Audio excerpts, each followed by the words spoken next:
France के राजा Louis 15 की party में एक उम्रदराज रॉयल लेडी सिर्फ एक शख्स से मिलने 1100 किलोमीटर दूर वीनिस से आई और जब वो उस शख्स से मिली तब उस व्यक्ति ने रॉयल लेडी के दोनों हाथ पकड़ के मुस्कुराते हुए सिर्फ 4 शब्द कहे और वो रॉयल लेडी इतना डर गई कि उसका होश खोने लगा और लोगों को उसे संभालने की जरूरत पड़ गई। पर इतने केओस में अभी भी मुस्कुराता हुआ वो शख्स आखिर था कौन और वो 4 शब्द क्या थे जिन्होंने लोहे का कलेजा रखने वाले शशक परिवार की महिला के पैर डगमगा दिए। ये जानने के लिए हमें इस कहानी की तह तक पहुंचना होगा। साल 1740 का दशक है। लंदन की गलियों में सब अपने जीवन में व्यस्त है और कुछ सत्ता से निराश होकर घूम रहे हैं। तभी एक शाम एक अजीब सी चीज होती है। गलियों में कहीं से एक मधुर संगीत की लहर जैसे हवाओं में घुल गई।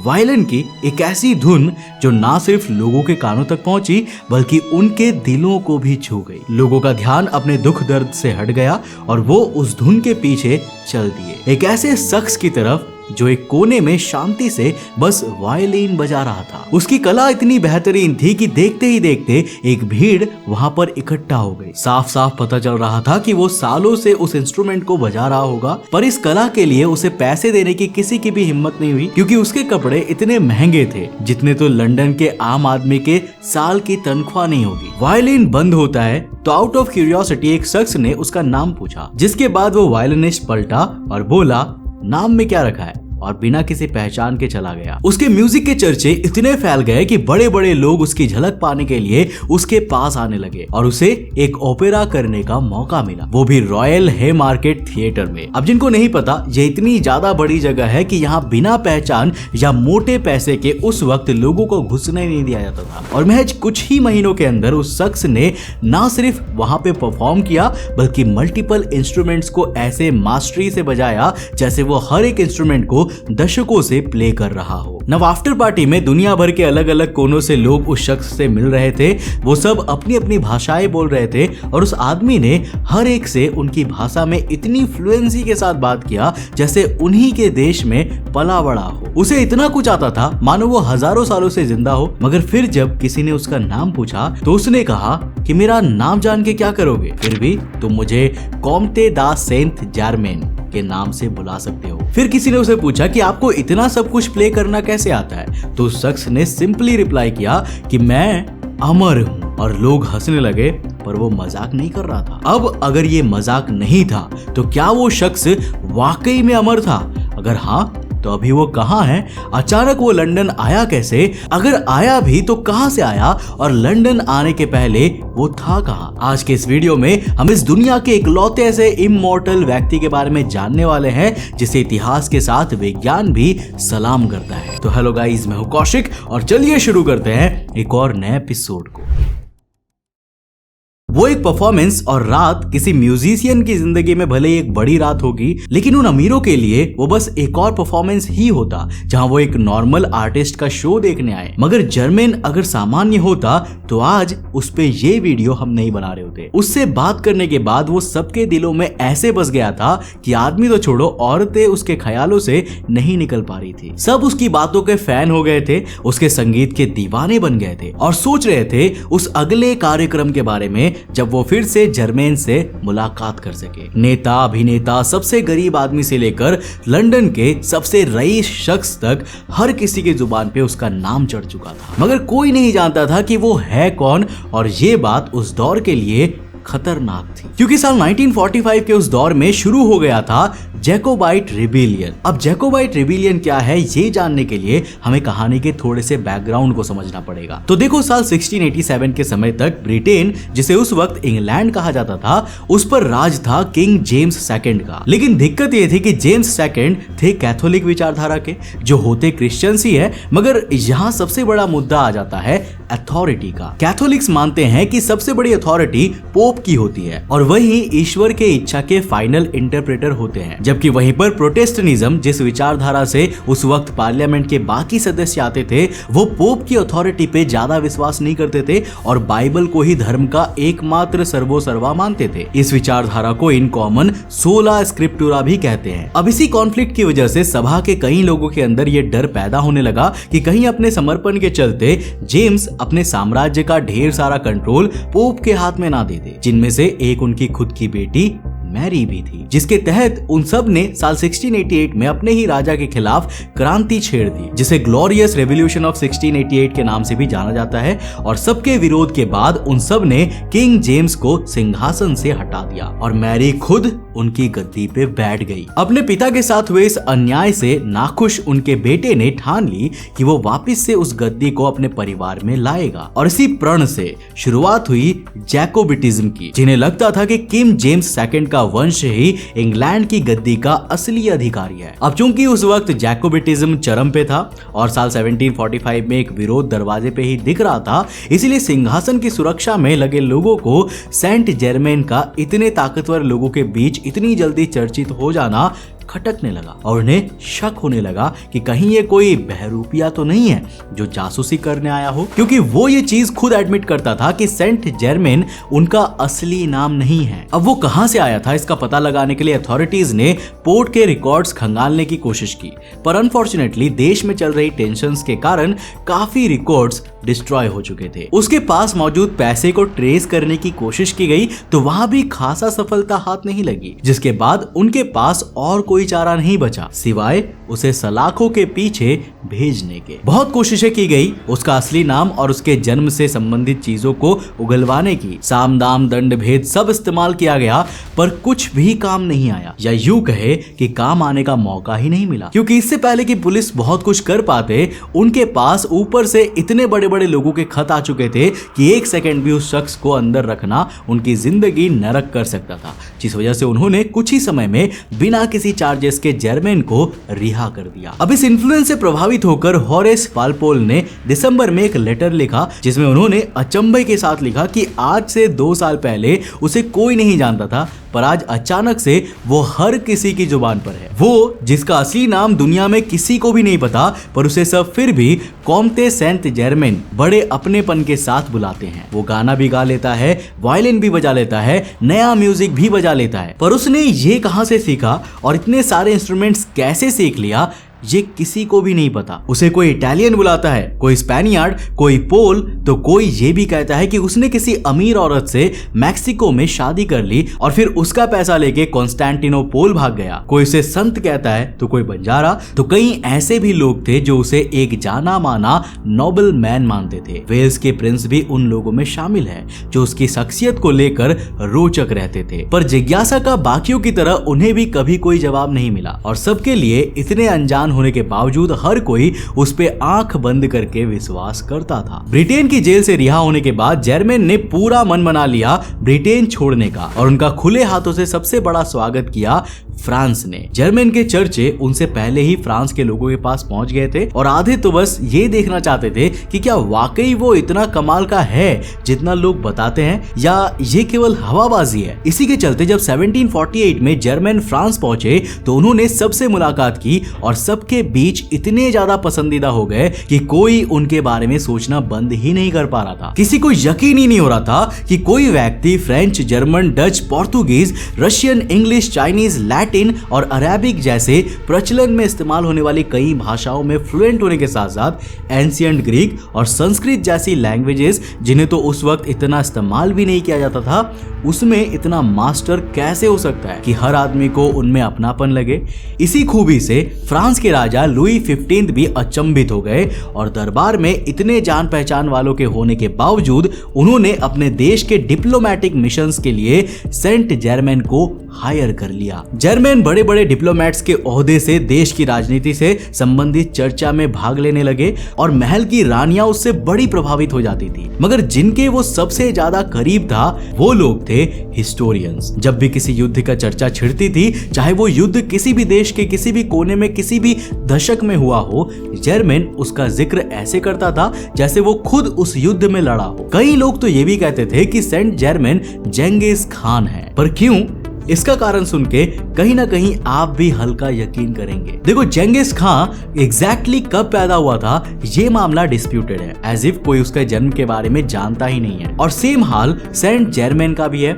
जंगीज खान की मृत्यु हुई थी, मगर उसे कहां दफनाया गया था ये कोई नहीं जानता। उसके कब्र के साथ क्या हुआ ये जान पाना असंभव है। तो क्या पता जंगीज खान की बॉडी जीवित अवस्था में कहीं छोड़ दी गई हो, लोगों की नजरों में मृत, ताकि वहां से वो जंगीज खान की आइडेंटिटी को छोड़कर दूसरी नई पहचान अपना सके। और वही पहचान पलटते पलटते 18वीं सदी में काउंट ऑफ सेंट जर्मेन तक आ गई। इतिहास में ऐसे एक से बढ़कर एक कितने ही गुमनाम लोग रहे जो गायब हो गए। उन सब में से अनगिनत लोग जर्मेन हो सकते हैं, जिस वजह से फ्रांस के कोर्ट्स में कई लोग ऐसे भी थे जो ये यकीन करते थे कि जर्मेन सैकड़ों नहीं बल्कि हजारों सालों से इस धरती पर जीवित है। अब इन्हीं में से एक डिनर्स में गियाकोमो कासानोवा की मुलाकात सेंट जर्मेन से हुई। और गियाकोमो कासानोवा उस दौर की वो शख्सियत थी जिसके सामने आज के बड़े से बड़े रणबीर कपूर भी हल्के लगेंगे। इन्हें उस दौर के दुनिया के सबसे खूबसूरत मर्दों में शुमार किया जाता था, जहां इनके बचपन से लेकर बुढ़ापे तक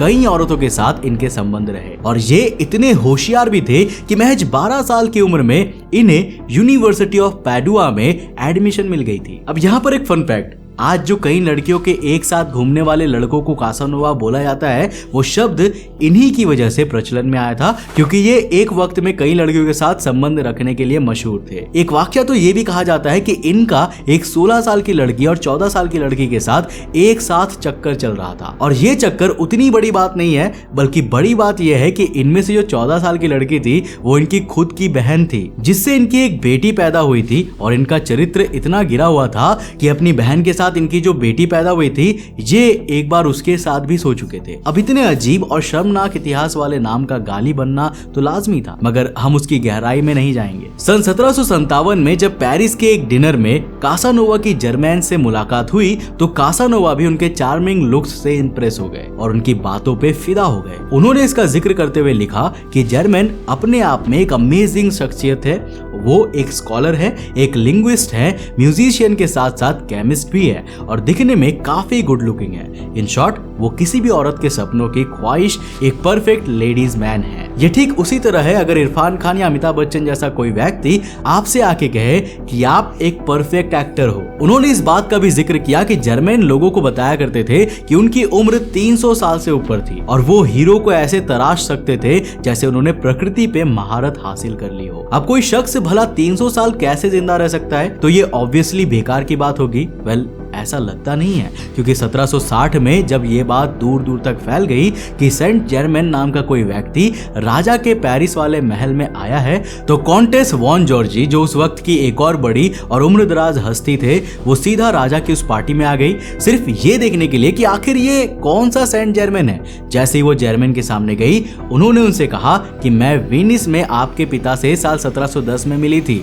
तब जर्मेन ने कहा कि वो मेरे पिता नहीं थे, वो मैं ही था, जो लेट 16th सेंचुरी से अर्ली 17th सेंचुरी में वेनिस में रह रहा था और मुझे तब भी आपके दरबार आने का सौभाग्य मिला था। उन्होंने कहा, पर ऐसा कैसे हो सकता है? जहां वो उम्रदराज और काफी बुजुर्ग हो गई थी, वहीं जर्मन की शक्ल तो इतनी यंग थी कि वो एक दिन भी ना बड़े हो। ये असंभव है। आप उस समय भी करीब 45 साल के दिख रहे थे और आज भी उतने के ही दिख रहे हो। तब कॉन्टेस ने जर्मन का हाथ पकड़ा और बोला, madam, I am very old. Countess बोली, उस हिसाब से तो तुम्हें कम से कम 100 साल का होना चाहिए। तब जर्मन ने कहा, ये चीज नामुमकिन भी तो नहीं है ना। और उस रात की हर एक छोटी सी छोटी डिटेल कॉन्टेस को शब्दशाह बता दी, जिसके बाद वो भी हैरान रह गई और बेहोश होते होते बची, जबकि जर्मन वहां खड़े केवल मुस्कुरा रहे थे। आधे लोगों को तो समझ भी नहीं आया होगा कि वहां क्या हुआ, पर जो समझ गए वो हैरान थे। कई साल जर्मन को अपने दरबार में रखने के बाद लुई 15 को उनका सबसे बड़ा गोल दिखा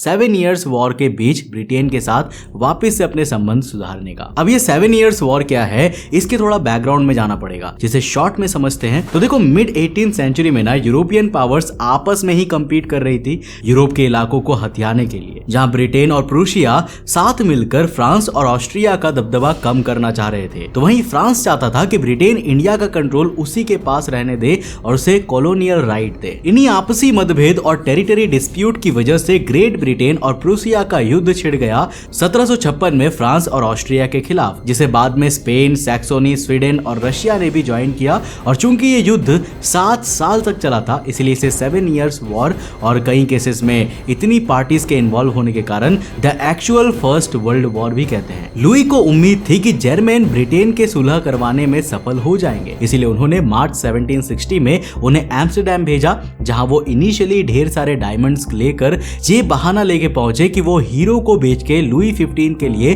पैसा लेने आए हैं। मगर बाद में उन्होंने वहां के ऑफिशियल्स में से एक बर्ट्रैंड फिलिप को चीनी मिट्टी से सुंदर सुंदर एक से बढ़कर एक शानदार बर्तन बना के देना शुरू कर दिया, जो जर्मन का एक और छिपा हुआ टैलेंट था जिसके बारे में कोई नहीं जानता था। और बर्ट्रैंड ने कहा कि पैसे वैसे छोड़ो, साथ में एक बिजनेस शुरू करते हैं चीनी मिट्टी का, और पास के शहर विस्प में एक फैक्ट्री शुरू कर दी, जहां बतौर कलर और डिजाइन स्पेशलिस्ट जर्मन ने एक से एक चीजें बनाई, सिवाय दोनों देशों के बीच अच्छे संबंध के। जर्मन वहां मार्च में पहुंचे थे, पर मई आते आते ही इतनी राजनीति हो गई थी कि उन्हें वापस से लंदन बुलाना पड़ा। इसके बाद सेंट जर्मन का क्या हुआ कोई नहीं जानता। वो बस इधर उधर घूम रहे थे, कभी किसी और नाम से, कभी किसी और भेष में। वो लंदन से बर्लिन गए, बर्लिन से वियना, वहां से मिलान, फिर उबरगन। ऐसा करते करते उन्होंने आधे दर्जन से ज्यादा लोकेशन बदली और कहीं खो गए और सालों साल नहीं मिले until 1779। साल 1779 में अचानक हेसे कैसल के प्रिंस चार्ल्स के साथ